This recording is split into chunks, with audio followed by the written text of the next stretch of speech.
How's it going, guys? Today I'm going to be putting MaxpeedingRods coilovers on the 93 Honda. It's got dog shit ride height. But yeah, we'll see how the MaxpeedingRods hold up. They're the 24-way adjustables. And let me go take a look. There's the set for the rear. There's the set for the front. I gotta clean up the trunk here, but when I'm ready to get started, and get the car in the air and coilovers in. And as we're getting this tire off, we got it lifted.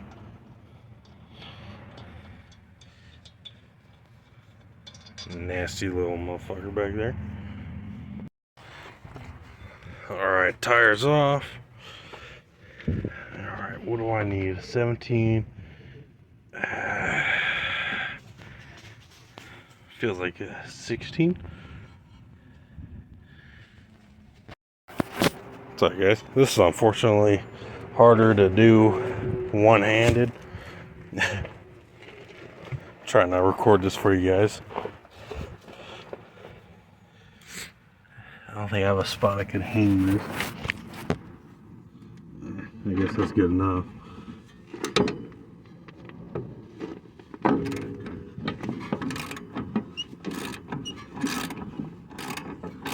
I'm breaking this one free for a little bit. Can't tell what size this is yet. As we go all the way through. No, I think that's a 14. 14 or 13, I can't tell. 14. Hey, I like it when I'm right.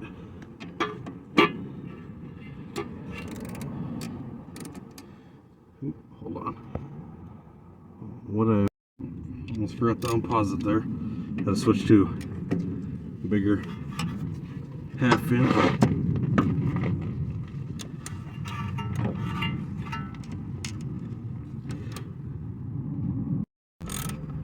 Alright, took a little bit of elbow grease, but I finally busted this guy loose. Finally. I'll have to back this one out all the way. Well, that's going to be a 13 or 12. Let's see. All right. 14 right here. Hold on. Be right back. Alright. Let's see. Had to go help my child with something.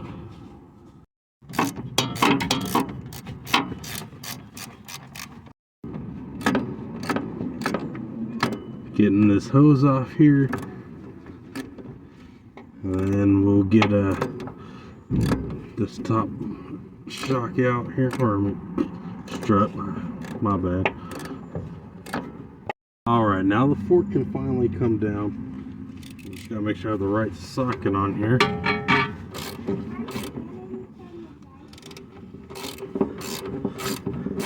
And you don't have to remove the fork out of position. You just gotta take the bolt out here and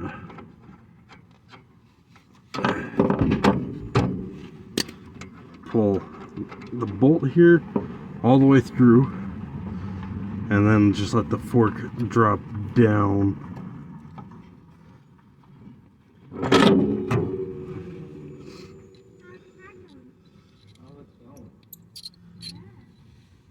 And you separate here. It's a little tougher than I thought, but one sec. Alright, my issue is I gotta separate the fork somehow. But I don't know how much space I got.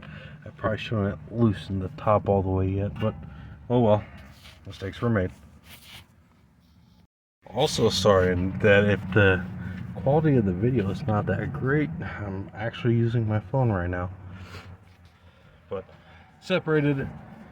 I did have to stick a little flathead in the little divot here. Give it a little bit of a stretch. Did take the bolt out all the way. A little rust in there. Probably gotta replace that.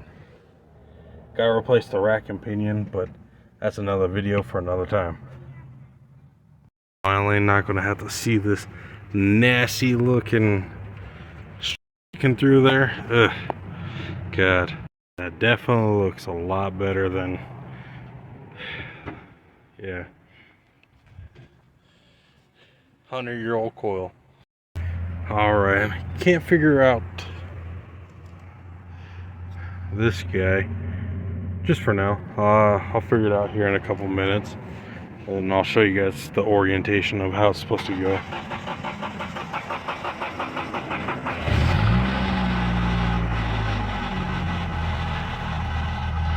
Got braiding and hits the clips. Just put a cold air intake on there, and we gotta replace this transmission soon. It looks pretty good up in there.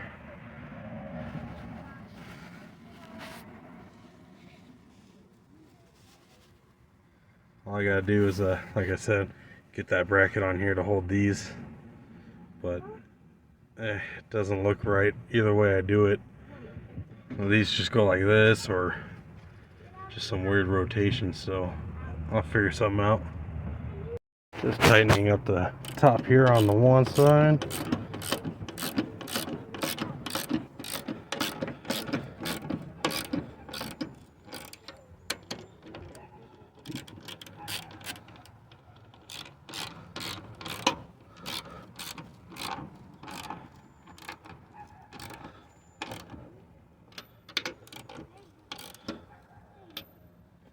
So that's pretty much done. Tighten up the center of the rest of the way. Go back, see if the bottom of the fork is tightened all the way. This side's done. I'll set it down, see what it looks like, and go from there. I totally forgot to show you guys the orientation of the bracket that mounts the brake lines. There you go. I already have the wheel on, but if you see how that is, this is, I was putting it in upside down. I was thinking this piece here went the other way for that side. Yeah, vice versa. Thought that piece right there mounted to this side, and it wasn't going. It was giving me a hard time. Took me a second when I switched to the other side when I said I was gonna just go back to it. Literally only took 30 seconds. So that's what the coilover looks like installed. Went with the mild brushed steel look, because the way the engine looks. So yeah.